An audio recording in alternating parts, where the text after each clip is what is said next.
biasanya, ia menunaikan sholat subuh di masjid.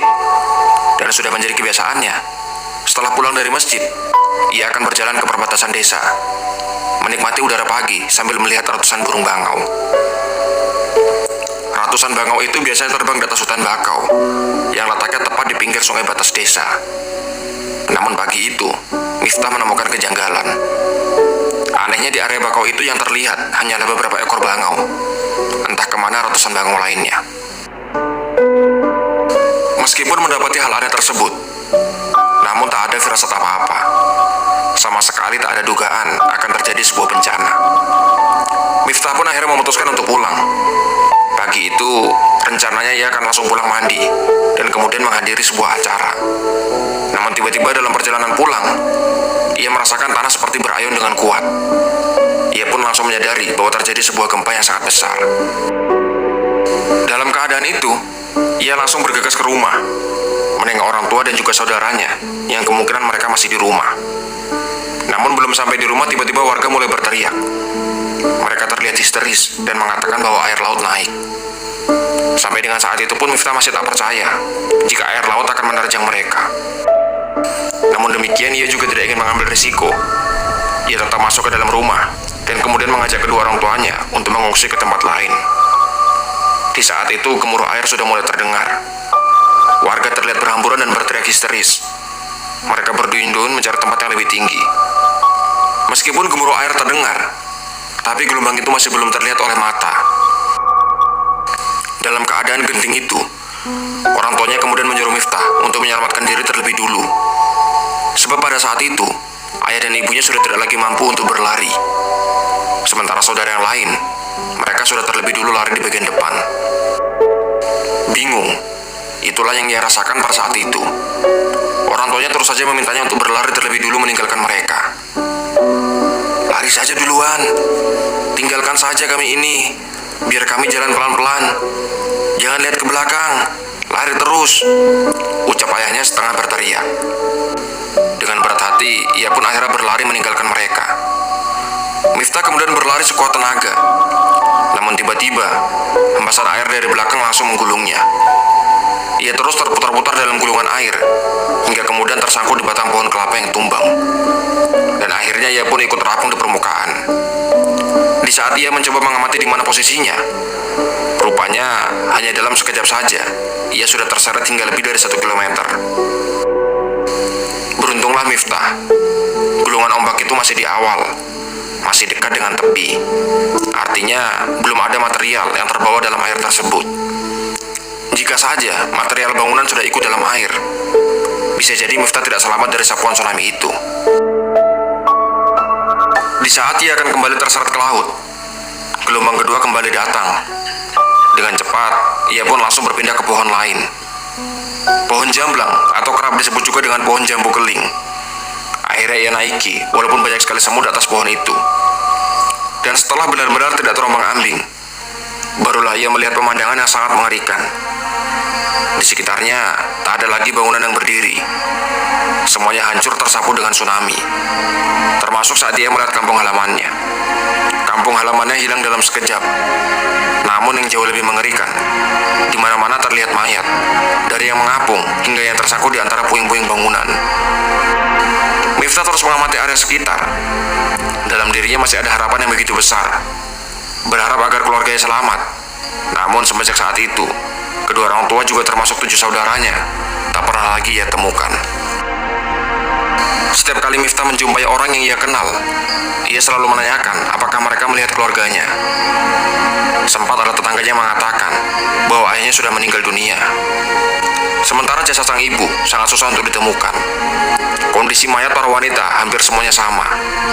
Apalagi dengan lumpur-lumpur yang ikut melekat di tubuh jenazah, membuatnya sangat susah untuk mencari ibunya. Satu-satunya yang bisa ditemukan adalah kakaknya. Ia menemukan kakaknya tepat di hari ketiga. Namun, kondisi kesehatannya sudah sangat memprihatinkan. Sehingga walaupun sudah dirujuk ke Medan, beberapa hari setelahnya kakaknya meninggal dunia. Miftah merupakan anak ke-10 dari 12 bersaudara. Dan dari semuanya kini mereka hanya tinggal bertiga, yaitu 1 orang adik dan juga 1 orang kakaknya. Adiknya masih selamat karena pada saat itu ia langsung mengamankan diri dengan menaiki sebuah sepeda ke tempat tinggi. Sedangkan kakaknya pada saat itu sedang ada di Denmark, sehingga ia tidak ada pada saat tsunami menerjang Aceh. Jika Miftah dan keluarganya harus menjadi korban langsung dari bencana tsunami, maka berbeda halnya dengan Muhammad Qasim.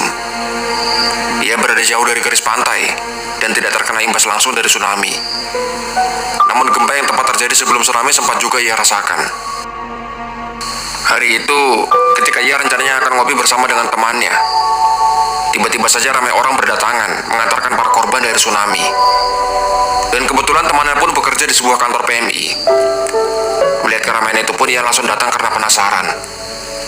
Di saat itu, ia melihat ratusan orang berdatangan ke depan kantor PMI Lambaru. Dan tidak hanya orang yang terluka, rupanya begitu banyak jenazah yang juga diantarkan ke sana. Rencananya untuk ngopi pun langsung dibatalkan. Ia memilih untuk membantu para petugas menangani para korban yang terus berdatangan.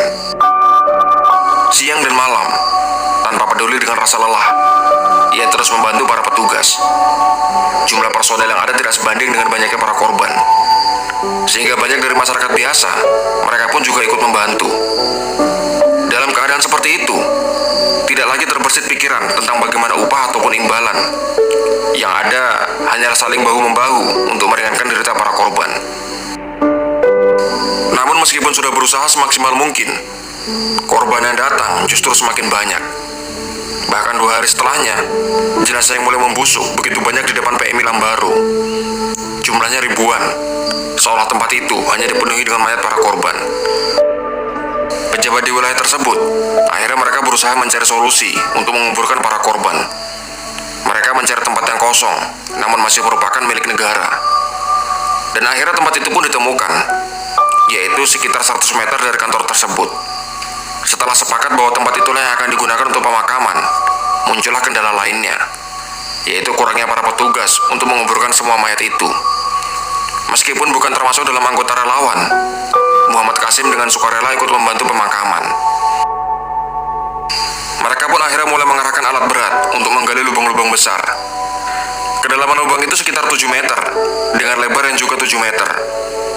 Namun kedalamannya terkadang bisa berubah, tergantung dengan lapisan tanah. Dan disinilah Qasim berperan penting. Ia paham betul di mana lapisan tanah yang mengeluarkan mata air, sehingga ia pun memberikan komando kepada ekskavator agar penggalian jangan terlalu dalam dan cukup sampai dengan tanah hitam yang berlumpur. Tujuannya tentu saja agar penggalian itu tidak sampai ke mata air. Setelah lubang pertama selesai disiapkan, maka mereka mulai mengangkut jenazah yang sudah dimasukkan ke dalam kantong plastik. Ada sekitar 1000 jenazah dalam gelombang pertama penguburan itu. Mereka diangkat dengan menggunakan mobil dump truck. Penguburan yang dilakukan pun tidak seperti penguburan pada umumnya. Bukan berarti mereka tidak menghormati para korban. Namun memang inilah usaha yang bisa dilakukan demi menghindari wabah akibat mayat yang semakin menumpuk. Mobil dump truck akan berhenti di tepi lubang. Mereka kemudian akan mengangkat bak mobil. Dan kemudian mayat-mayat itu akan ditumpahkan ke dalam lubang galian. Satu lubang galian akan diisi setidaknya dengan 1000 jenazah. Tidak ada prosesi pemakaman. Tidak ada doa-doa yang umumnya dilakukan pada saat penguburan. Yang ada hanyalah para petugas yang terus menahan pilu. Sesekali mereka menitikkan air mata ketika mereka melihat tumpukan mayat-mayat itu. Muhammad Qasim tidak hanya bertugas memberi aba-aba galian, ia juga bertugas menentukan titik selanjutnya yang bisa digunakan untuk lubang makam. Lubang selanjutnya baru akan digali jika lubang sebelumnya sudah selesai dan sudah ditimbun sampai rata dengan tanah. Dalam sehari Qasim bisa menguburkan sekitar 3000 mayat, dan ia terus bekerja siang dan malam. Hal itu ia lakukan selama 3 bulan penuh. Total korban yang terkubur dari kuburan massal di Siron jumlahnya mencapai 46.718 korban. Muhammad Qasim hanyalah seorang pria biasa. Ia bukan aparatur negara, bukan juga anggota sukarelawan. Bahkan ia juga tidak ingin disebut sebagai pahlawan. Namun ia memiliki kepedulian terhadap apa yang menimpa saudaranya di Aceh. Qasim mengatakan bahwa dirinya sebenarnya tidak memiliki keberanian. Namun di saat itu tidak ada orang lain yang tega untuk menguburkan mayat seperti itu. Mereka tidak sanggup melihat ribuan mayat dikuburkan dengan cara ditumbuk menjadi satu dalam lubang galian. Dan hingga kini, akhirnya Kasim menjadi pengelola makam tersebut. Itulah kisah dari Miftah yang selamat dari bencana tsunami. Juga kisah dari Kasim yang menjadi pengubur jenazah korban tsunami. Tentu ada banyak sekali kisah, baik suka maupun duka. Ribuan kisah lain yang menjadi saksi dari peristiwa tsunami Aceh, yang bisa saja admin akan kembali ceritakan dan juga ilustrasikan dalam video selanjutnya. Kalian yang memiliki cerita ataupun pendapat lain yang berbeda dari peristiwa ini, silahkan tuangkan pendapat kalian dalam kolom komentar di bawah. Sampai jumpa kembali di video selanjutnya. Wassalamualaikum warahmatullahi wabarakatuh.